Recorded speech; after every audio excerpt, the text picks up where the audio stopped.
Hi, my name is Bruce Merritt. I am a third-generation candy maker, and I own Candies of Merritt in Guelph, Ontario, Canada. My family's been making handmade chocolates and candies for over 100 years. Today I'd like to show you how we make Christmas cut rock. This is a traditional Christmas candy that my grandfather learned to make when he apprenticed as a candy maker over 100 years ago. My grandfather's name was Steve Yurchuk, and he owned Yurchuk's Candies down in St. Catharines. When I was a little boy, I used to go down to Yurchuk's Candies and work with my Uncle Jim Yurchuk and my parents making cut rock. It's one of the earliest memories I have of Christmas. I have been working full-time since I was 18, but I started when I was 7 with helping, and now I am the head candy maker and I do all of the candy making. Your standard hard candy mixture is glucose, sugar, and water. How you proportion them depends on what type of candy you're making.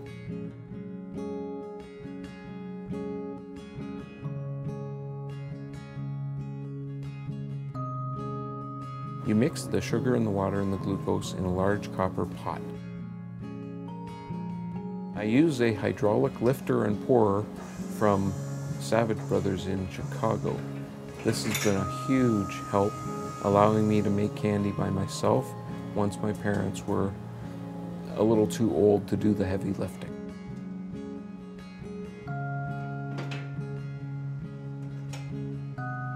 We make our candy on a 6-foot by 3-foot marble table.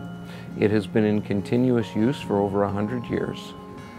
Even though it has seen so much use, you still have to put a thin layer of coconut oil so that the hot candy does not stick to the table when you pour it on it. We also put up metal bars so the candy, when it's very hot, does not run off the edge of the table. Our gas-fired stove is an 80,000 BTU stove. It helps to boil the candy as fast as possible, which puts less humidity into the air. The more humidity in your air, the more sticky your candy is going to get.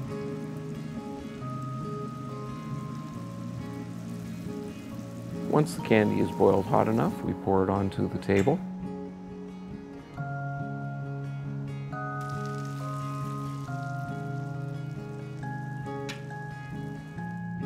We flavor the candy on the table. You sprinkle the flavor onto the batch of candy and then quickly turn the edges in to keep all the flavor from evaporating out of the batch. Then you keep the batch turned constantly to keep it an equal temperature.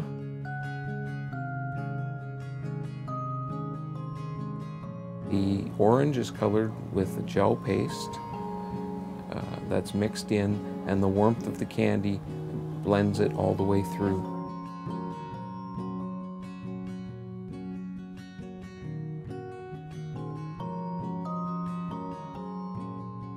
To get the candy white, you pull it on a traditional candy hook.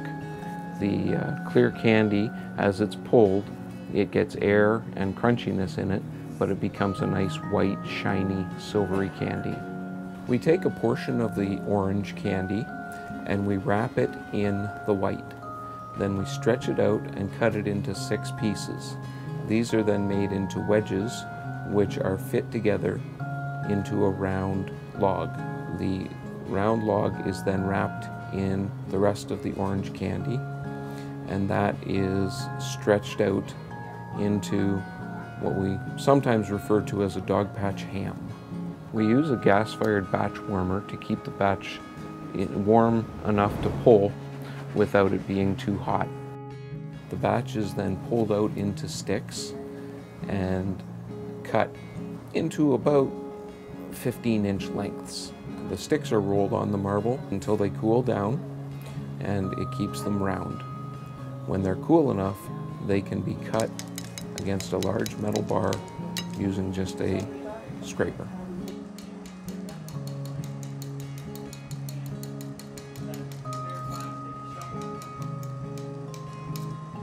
Ever since I was a little kid, I have loved making cut rock at Christmas. It's one of the family traditions I'm passing along to my children.